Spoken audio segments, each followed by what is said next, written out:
तो आज के हम इस सेशन में बात करेंगे मल्टीप्लिकेशन एंड डिवीजन का पार्ट 2 टाइप 3 में सबसे पहले हम बताते चलें कि आप लोगों का क्वेश्चन नंबर 8 से लेकर के क्वेश्चन नंबर 10 तक दिए गए हैं। और इसमें सबसे पहले यदि हम बात करते हैं तो आपको बेसिक मेथड बताया जाएगा एंड देन उसके बाद में हम इसका ट्रिकी में अप्रोच बताएंगे। तो सबसे पहले सभी बच्चे बात को ध्यान से सुनने का प्रयास करें। क्वेश्चन नंबर 8 को हम ले रहे हैं। सबसे पहले क्वेश्चन दिया गया है कि जब किसी निश्चित भाजक से तो हम यहाँ मान लेते हैं निश्चित भाजक, ध्यान देंगे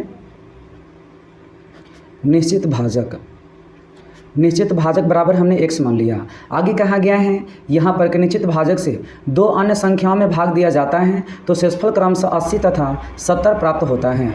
उन सभी संख्याओं के योगफल को उसी भाजक से भाग देने पर शेषफल 60 प्राप्त होता है। तो निश्चित भाजक क्या है? तो चलिए आइए इसको हम हल करते हैं। सभी बच्चे बात को ध्यान से सुनने का प्रयास करें। तो सर हम मान लिया यहाँ पर कि निश्चित भाजक आपका x है। अब यहाँ पर एक संख्या है, ध्यान देंगे एक संख्या है। इस संख्या में यदि हम x से भाग देते हैं तो इसका जो रिमाइंडर है, जो पहला r1 है, ये 80 प्राप्त होता है। और यदि हम मान लेते हैं कि इसका जो भागफल है सर वो a प्राप्त होता है, भागफल इसका a प्राप्त होता है।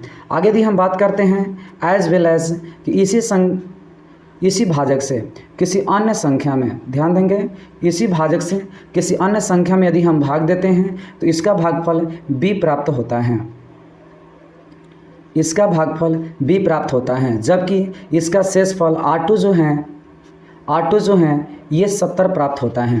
तो फिर उसके बाद में ये कहता है, अब यहाँ से हम निकाल लेते हैं संख्या बराबर हम जानते हैं कि यहाँ पर x भाज्य बराबर भाज्य गुना भागफल प्लस शेषफल, तो x मल्टीपल a और प्लस 80। जबकि यहाँ पर जो होगा संख्या बराबर x मल्टीपल b प्लस 70। अब यहाँ हम बात करते हैं कि जो एक नया संख्या प्राप्त होगा, जो न्यू नंबर होगा, नई संख्या बराबर ax प्लस 80 और प्लस bx प्लस 70। इसका फाइनली जो हो जाएगा x a plus b plus 150। आगे हम बात करते हैं कि इस नई संख्या में यदि हम उसी निश्चित भाजक से भाग देते हैं तो इसका शेषफल 60 प्राप्त होता है। तो वह निश्चित भाजक क्या है? तो चलिए आगे हम बढ़ते हैं। इस संख्या में x प्लस b प्लस 150, इसमें यदि हम x से भाग देते हैं तो यह आपका x a प्लस b, इससे ये कट जाएगा। तो आपके पास a प्लस b से जब ये कटता है सर तो आपके पास यहाँ पर 150 बचता है। जबकि इसका जो रिमाइंडर है r3, यह आपका क्वेश्चन में दिया गया है 60 प्राप्त होता है। तो आखिर यहाँ पर हम क्या चीज़ का अंतर लेंगे कि मेरा यहाँ पर 60 प्राप्त होगा? तो आप देख सकते हैं कि यदि हम इसमें से 90 घटाते हैं, जो आपका मेन भाजक के टर्न पे कार्य करेगा, जब इसमें से हम 90 घटाते हैं तो 60 प्राप्त होता है। अर्थात इसका जो मेन भाजक है वह क्या है मेरे पास? 90 है। सो यही आपका सही आंसर होगा। ये रहा आपका बेसिक मेथड। चलते हैं हम ट्रिकी अप्रोच में। इस क्वेश्चन का ट्रिक क्या होगा ध्यान दें। तो इसके लिए ट्रिक सिंपल होता है, भाजक is equal to r1 plus r2 minus r3 होता है। तो अब आप देख सकते हैं कि यहाँ पर जो कंसेप्ट है भाजक बराबर r1 plus r2 minus r3, आपके पास यहाँ पर आप निकाल सकते हैं भाजक इज इक्वल टू r1 का जो मान दिया गया है सर वह आपका 80 है, प्लस r2 का मान दिए गए हैं 70, माइनस r3 उसमें बताया गया है कि 60 प्राप्त होता है। तो आप देख सकते हैं कि यहाँ 150 और माइनस 60, यहाँ आपके पास आ चुका है 90। और यही आपका ट्रिकी अप्रोच हुआ। चलिए तो अब क्वेश्चन नंबर देखते हैं हम लोग 9।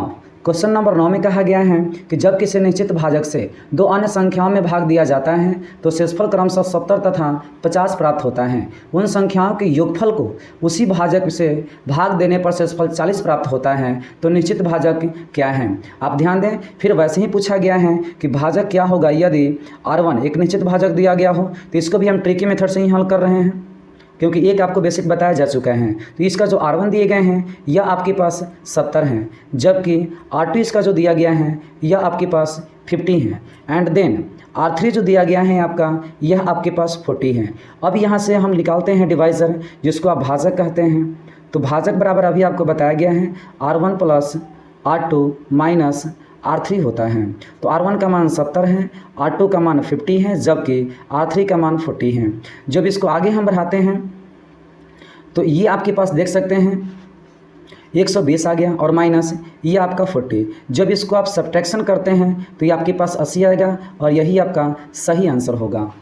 आगे हम चलते हैं क्वेश्चन नंबर 10 में। सभी बच्चे बात को सुनेंगे। क्वेश्चन नंबर 10 में इसको भी हम ट्रिकी मेथड से ही हल करेंगे। ध्यान दें, क्वेश्चन नंबर 10 कहता है कि यदि दो संख्याओं को किसी निश्चित भाजक 100 से भाग दिया जाता है तो शेषफल क्रमशः 90 तथा 60 प्राप्त होता है। यदि उन संख्याओं के योगफल को 100 से भाग दिया जाए तो शेषफल क्या प्राप्त होगा। यदि दो संख्याओं को किसी निश्चित भाजक 100 से भाग दिया जाता है तो यहाँ पर भाजक का मान दिया गया है, भाजक इज इक्वल टू 100 दिया गया है, जबकि R1 बराबर दिया गया है आपका 90 है, R2 बराबर दिया गया है 60 है। हम जानते हैं कि वी नो दैट, हम जानते हैं यहाँ पर कि भाजक बराबर, ध्यान देंगे, भाजक बराबर R1 plus R2 minus R3 यहाँ होता है। तो आगे यदि हम इसको प्रोसीड करते हैं सर, तो आप ध्यान दें, आपके पास भाजक 100 दिया गया है, बराबर R1 का मान 90 है, जबकि R2 का मान 60 है। हमें पता नहीं है कि R3 का मान कितना है। तो आगे जब बढ़ते हैं तो R3 बराबर यहाँ पर हो जाएगा, जब ये प्लस में उधर जाएगा तो माइनस में, जब इसको घटाएंगे तो आपके पास 50। ये R3 का मान आ गया 50। अब आपसे कहा जाता है यहाँ पर, ध्यान देंगे, कि इसके योगफल को 100 से भाग दिया जाए तो शेषफल क्या प्राप्त होगा। अभी आप ध्यान देंगे, फिर वही निश्चित भाजक कह दिया है, तो फिर हम जब भाजक निकालते हैं तो भाजक बराबर आपके पास फिर R1 plus R2 minus R3। तो अब आप यहाँ देख सकते हैं कि आपके पास भाजक जो निकल के आएगा वह क्या आएगा। तो भाजक इज इक्वल टू R1 का मान दिया गया है 90, R2 का मान 60, जबकि R3 का मान आपके पास आ चुका है 50। अब आप यहाँ पर देख सकते हैं कि ये जो भाजक हैं वह क्या है। ये भाजक आपके पास आ चुका है 100। इससे साबित ये होता है कि भाजक जब आपके पास 100 आ चुका है, जो एक निश्चित भाजक है, इससे ये प्रूफ हो जाता है कि जो मेरा दिया गया डाटा था वह सही था कि दोनों का भाजक यहाँ भी 100 है और शुरू में भी भाजक आपका 100 था, अर्थात R3 जो हो गया आपका, यही आपका सही आंसर हो गया मतलब। तो चलते हैं आगे, हम देखते हैं टाइप 4। ध्यान दें, टाइप 4 में जो क्वेश्चन दिया गया है सर वह क्या कह रहा है, ध्यान दें। अभी सबसे पहले आपको बताया कि सभी क्वेश्चनों का सबसे पहले हम बेसिक एक मेथड बताएंगे, उसके बाद में आपका पूरा ट्रिक चलेगा। तो सभी क्वेश्चन को हम ट्रिक पर एक ही ट्रिक के जरिए पूरा का पूरा आपको बताने का हम प्रयास करें और पूरा का पूरा बनेगा भी।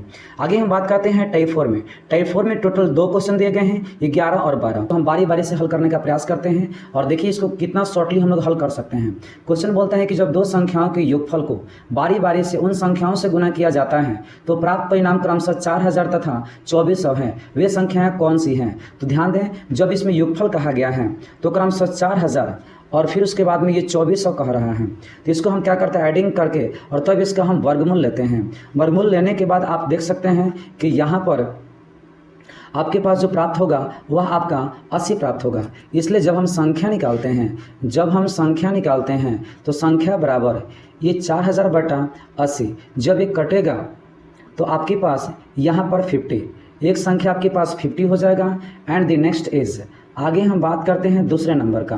तो दूसरा संख्या आपके पास क्या हो जाएगा, ध्यान दें, दूसरी संख्या इज इक्वल टू, आप देख सकते हैं कि आपके पास ये 2400 और बटा 80, जब इसको काटते हैं तो फिर आपके पास ये 30 उभर कर आता है, अर्थात पहली संख्या आपका 50 है और दूसरी संख्या आपके पास 30 है और यही आपका सही आंसर है। आगे यदि हम बात करते हैं तो ये क्वेश्चन नंबर 11 था। आगे देख सकते हैं क्वेश्चन नंबर 12 को, कहता है कि जब दो संख्याओं के अंतर को बारी बारी से उन संख्याओं से गुना किया जाता है तो परिणाम क्रमशः 2400 तथा 800 है, वे संख्याएं कौन सी हैं। जब यहाँ अंतर कहा है तो हम फिर क्या करेंगे, इसके अंतर को वर्गमूल के रूप में उभार कर लाएंगे।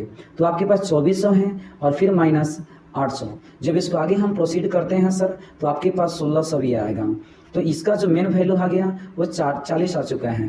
जब यहाँ से संख्या निकालते हैं, ध्यान देंगे, संख्या बराबर, तो ये आपके पास 2400 और बटा 40, इसे ये कट जाएगा, 4 से जब काटेंगे तो ये 60 बार में, अर्थात पहला संख्या ये 60 आ गया, जो एक आंसर सही हो गया। आगे हम बात करते हैं कि दूसरी संख्या, ध्यान देंगे, दूसरी संख्या, तो दूसरी संख्या जो हम निकाल रहे हैं तो फिर यहाँ पर 800 और बटा 40, 800 बटा 40, 0 से 0 कट जाएगा, फिर 4 से काटेंगे तो ये 20 बार में, अर्थात ये 20 आपका आंसर हो गया। सो आपके जो 12 क्वेश्चन का आंसर होगा, एक संख्या 60 होगा और जबकि दूसरी संख्या 20 होगा। इस तरीक़े से टाइप 4 भी आपके कंप्लीट होते हैं। फिर आपको टाइप 5 और टाइप 6 अगले वीडियो में